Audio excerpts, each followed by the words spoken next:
आज आधी रात लगभग 2:30-3 बजे से तेज आंधी तूफान के साथ साथ जबरदस्त बरसात भी शुरू हो जाती है, लेकिन सुबह होते होते बरसात बंद हो जाती है और आसमान से बादल भी छट जाते हैं। और जैसे ही मौसम थोड़ा खुलता है तो मैं स्मृति जी के साथ पूरे घर की साफ सफाई में डट जाता हूँ, क्योंकि रात को बरसात आने से पहले जो जबरदस्त आंधी और तूफान चला होता है उससे खेतों की सारी धूल मिट्टी और कूड़ा कचरा उड़कर घर में इकट्ठा हो जाता है। और जब तक हम घर की साफ सफाई कर पाते हैं उतनी देर में पिताजी भी उठकर बाहर आ जाते हैं। तो लगे हाथों गुनगुना पानी करके पिताजी को आराम से धूप में बैठाकर पिताजी के हाथ पैर धुलाकर पिताजी के कपड़े भी चेंज करवा देता हूँ। आजकल पिताजी की तबीयत थोड़ी सी डाउन चल रही है तो हाथ पैर धुलवाने के बाद बढ़िया से सरसों के तेल से पिताजी के हाथ पैरों की मालिश भी कर देता हूँ। और फिर जैसे ही पिताजी के लिए गिलास में जूस बनाकर लाता हूँ तो पिताजी आधा गिलास तो जूस का आराम से पी जाते हैं, लेकिन आधा गिलास पीने के बाद जूस पीने से बिल्कुल इनकार कर देते हैं। उसके बाद मैं पिताजी को कितना मनाने की कोशिश करता हूँ कि गिलास में थोड़ा सा जूस बचा हुआ है, इसको भी पी लो, इसे पीने से ताकत आएगी, लेकिन पिताजी पीने से बिल्कुल इनकार कर देते हैं। पिताजी जूस तो पूरा पीते नहीं है, इसलिए पिताजी के लिए एक प्लेट में मैं फ्रूट्स लेकर आ जाता हूँ। सबसे पहले पिताजी को मैं एक केला छिलकर उसमें हल्का सा काला नमक लगाकर देता हूँ तो पिताजी केला आराम से खा लेते हैं। उसके बाद पिताजी को एक पीस सेव का देता हूँ तो पिताजी पहले तो नाना करते हैं, लेकिन उसके बाद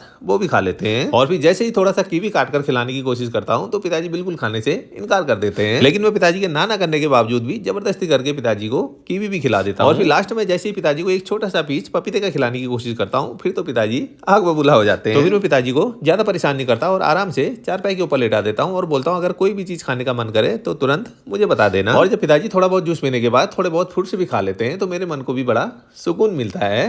राधे राधे।